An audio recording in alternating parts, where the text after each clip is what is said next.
Good morning, students. We are start now class 4 subject science chapter 3rd. Name है animals growing in numbers.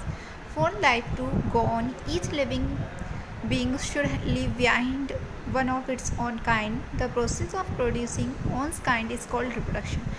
उन्होंने पूछा what is reproduction. Reproduction क्या है? तो the process of producing one's own kind, मतलब अपनी जैसी living beings को प्रोड्यूस करना क्या कहलाता है? रिप्रोडक्शन. अपनी ओन काइंड्स को. Reproduction help in the continuity of kind और रेस. रिप्रोडक्शन हेल्प करता है कंटिन्यूटी को मेंटेन करने में. All living things have the ability to reproduce. जितनी भी लिविंग थिंग्स हैं अर्थ पर, वो सबके पास एबिलिटी होती है रिप्रोड्यूस करने की. Ways of reproduction. Animals reproduce in 2 ways. Animals के रिप्रोडक्शन की 2 वेज होते हैं. By giving birth to young ones, वो यंग वंस को बर्थ कर सकते हैं. बाय लाइंग एग, और एग को भी लाई कर सकते हैं. तो कौन कौन से एनिमल्स हैं जो गिविंग बर्थ करेंगे? Cat, dog, man, etc. ये क्या करते हैं? अपनी यंग वंस को बर्थ करते हैं. एंड लाइज एग को लाई करने वाले animal bird, fish, frog, insect. Animals that give birth to babies. Animals that give birth to young ones and suckle them are called mammals.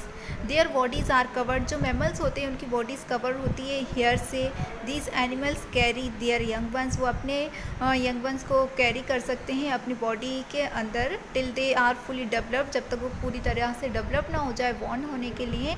Example है उसका rabbit, goat, man, dog, horse, etc.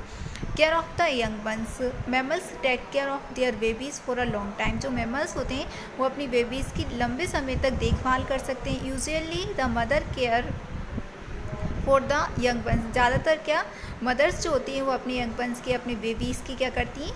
Care करती हैं. The father also help in some ways. Father भी बहुत सारे veg में उनकी help करते हैं. He hunts for food and guards the young ones. The mother feed the babies. Mother अपनी बेबीज़ को फीड करवाती हैं, क्लीन, साफ़ सफाई करती हैं उनकी. And keep them warms as they grow older. The mother teaches them to look for food and live on their own. Animals that they buy in birds, insect, frog, turtle, etc. The young one hatch out from frog from egg. Words lay egg and egg has a hard protective shell. जो words होते हैं वो egg को lay करते हैं and egg के ऊपर एक हार्ड प्रोटेक्टिव शेल होती है, कवर होता है. It contain a yellow yolk which provide food to the chick growing inside it. जो येलो योक होता है जो कि ना इनसाइड उसका जो बेबी ग्रो कर रहा है उसको फूड देने का काम करता है. द ग्रोइंग चिक इज़ कॉल्ड एम्ब्रियो. जब वो चिक जो है वो ग्रो कर जाता है तो उसको एम्ब्रियो बोलते हैं. The yolk is surrounded by a white albumin. और योक के आसपास वाइट एल्बुमिन होती है जो विच प्रोटेक्ट द ग्रोइंग चिक, जो उसको प्रोटेक्शन एंड उसको ग्रो करने में क्या करती है? हेल्प करती है. The parent bird sit on the egg to keep it warm. The embryo develop into a chick only when the egg is keeped warm. The chick break the shell and comes out when has grown. This is called hatching. Life cycle of frog. Frog की life cycle क्या है कि एक पूरा frog बनता कैसे है?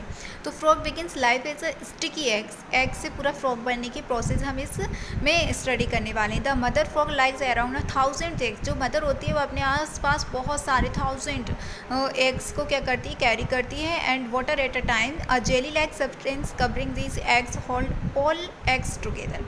और इन एग्स का जो क्लम्प होता है उसको हम फ्रॉग पॉन्ड बोलते हैं. Only a few survive. और 1000 में से, मतलब 1000s में से बस कुछ ही हंड्रेड्स होते हैं या कुछ ही होते हैं जो सर्वाइव कर सकते हैं. और उनकी सर्वाइविंग टाइमिंग होती है 3 to 21 days.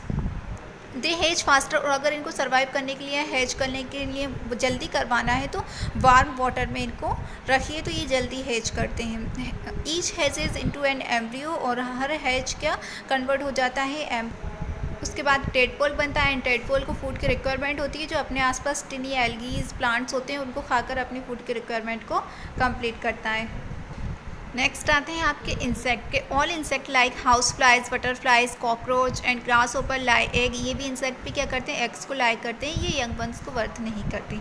The young ones which has out of the egg look very different from their adults. During their growth they keep changing the appearance by shedding their skin. The process by which baby insect shed their skin before they grow into adults, it's called molting. यहाँ मैं आपको life cycle बताने वाली हूँ cockroach and grass ओपर की। अभी हमने फ्रॉग की स्टडी करी थी एंड जो बटरफ्लाई है वो मैंने आपको नोट्स में दी हुई है, तो मैं वहाँ एक्सप्लेन करूँगी। अभी मैं आपको बता रही हूँ ग्रास ओपर and cockroach. Cockroach and grass ओपर लाई एग, ये भी एग को लाई करते हैं, which has into smaller babies called nymph, और इनकी स्मॉल बेबीज जो होती है उसको हम निम्फ बोलते हैं। They look like their parents but are small and do not have wings. ये अपने पेरेंट्स की तरह दिखते हैं बट इनके पास क्या नहीं होते, विंग्स नहीं होते। After molting several times they become adults, उसके बाद मोल्टिंग के बाद ये एडल्ट्स में कन्वर्ट हो जाते हैं। Turtle, lizard and snake also reproduce while laying eggs but do not take care of their eggs. जैसे टर्टल हुआ, लिजार्ड हुआ, स्नेक, ये भी रिप्रोड्यूस करते हैं बट ये अपने जो एग्स हैं उनकी क्या नहीं कर पाते, केयर नहीं कर पाते। Their eggs are warm by sun and hatch many eggs are usually eaten by other animals. बहुत सारे एग्स को क्या हो जाते हैं, अदर एनिमल्स खा लेते हैं। Only few are grow into adults, बस बहुत ही कम होते हैं जो ग्रो करके एडल्ट में कन्वर्ट होते हैं। नेक्स्ट फ़िश के बारे में बताया कि fish lay thousands of eggs in water. Fish भी बहुत सारे एग्स को, थाउजेंड्स ऑफ एग्स को वाटर में रिप्रोड्यूस करती है but out of these only a few hundred grow, बस फ्यू हंड्रेड ही हैं जो ग्रो कर पाते हैं इनटू बेबीज़ में। Many eggs as well as baby fish are eaten by bigger fish, जो बड़ी बड़ी फ़िशें होती हैं वो उसको एग को खा जाती हैं। एंड अदर एनिमल्स, और भी जो है ना वाटर में अदर एनिमल्स होते हैं जो फ़िश के एग को खा जाते हैं। ओके।